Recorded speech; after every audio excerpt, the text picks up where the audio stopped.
Ooh, yes. Yes.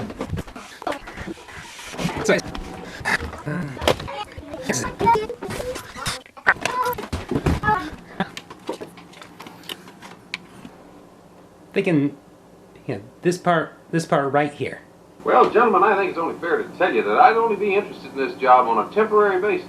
Oh? Well, you see, actually, I was on my way to Australia when I heard about your gold strike, and I decided to travel through here and see if I couldn't pick myself up a little steak. What do you want to go to Australia for? Well, it's the last of the frontier country. Thought I might like to do a little pioneering.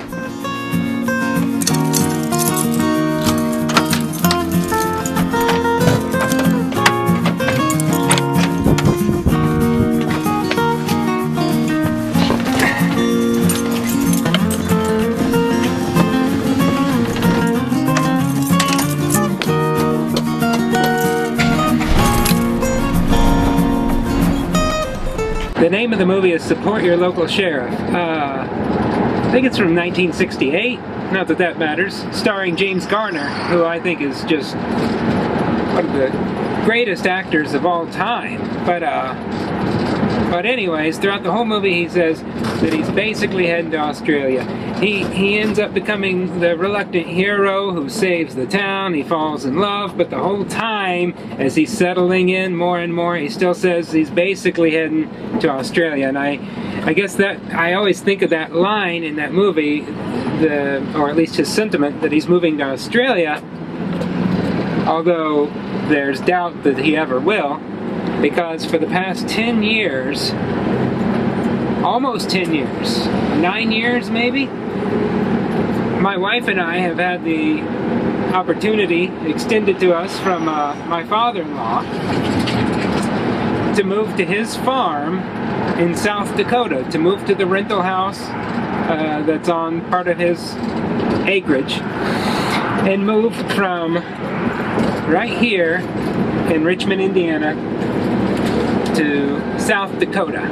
Roughly where he lives, it's about a 16-hour trip by car from here. And so we've talked about it for 9 years now. In that time we've had 2 kids, and we talk about it. Maybe sometime, basically we're heading to South Dakota eventually. So why farming? Why now? After almost a decade of putting off this decision, because that would make you think maybe we don't want to do it. And that's kind of what I thought too, was maybe I don't want to do it. I have a good office job. I don't dress or act like it, but I have a, you could say, white-collar job. I walk to work, everything's manageable, everything's easy.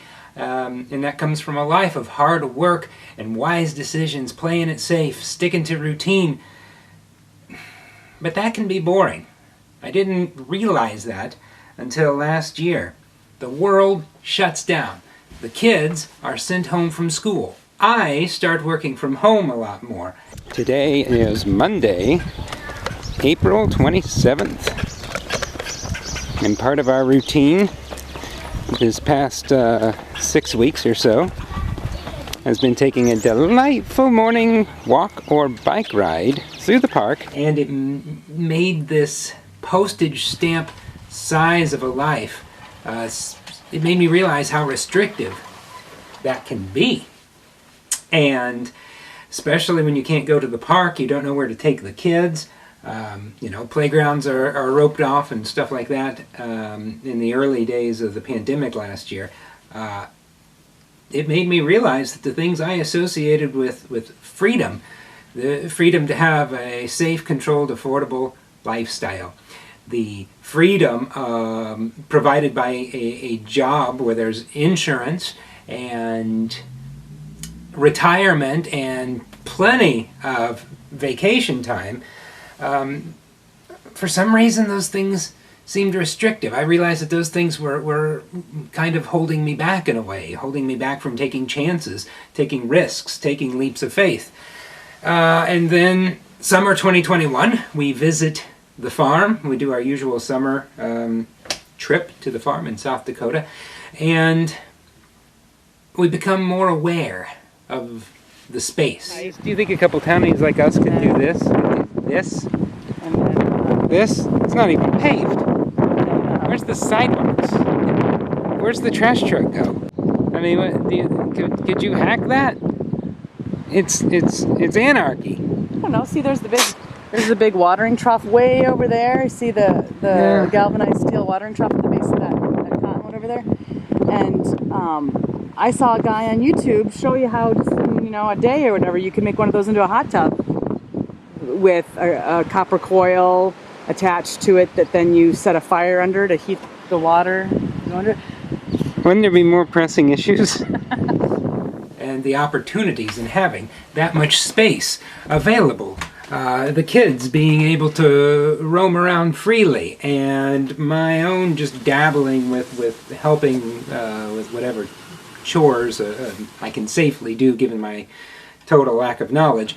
But we came to appreciate that more, and appreciate the fact that we had this opportunity that we've ignored for so long, and the value and the freedom of connecting back with nature, of having space, of living in an area that's not heavily populated. I mean, this town isn't heavily populated either. I think Richmond, Indiana is close to 40,000 people. Look how much this guy is squirming around and just rambling. He's pretty nervous. But now we're talking about moving out to the country in the outskirts of a town that's about 1,200 people. It just seems appealing. We talked about it more and more and more, and we decided to do it. We decided a couple weeks ago we're going to do it. And we called my father-in-law and we told him we're going to do it, and so I want to document this. Because right now I still don't have my mind wrapped around it. There's a lot of work to do to sell this house, to move things, to leave my job that I have worked at since the year 2004. That is a good job, and my head is not wrapped around that. Leaving, just voluntarily leaving this safe, this secure, this affordable. Richmond, Indiana is very affordable. It's a big risk.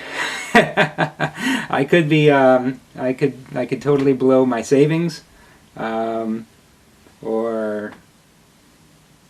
I don't know. So I guess this is the first video. This is the first video, and I'll make some more. These are the before videos.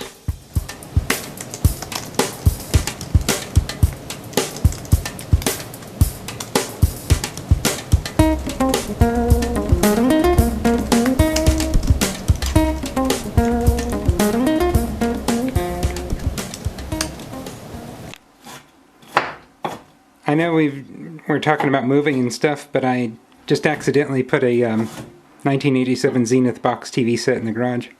Is that okay?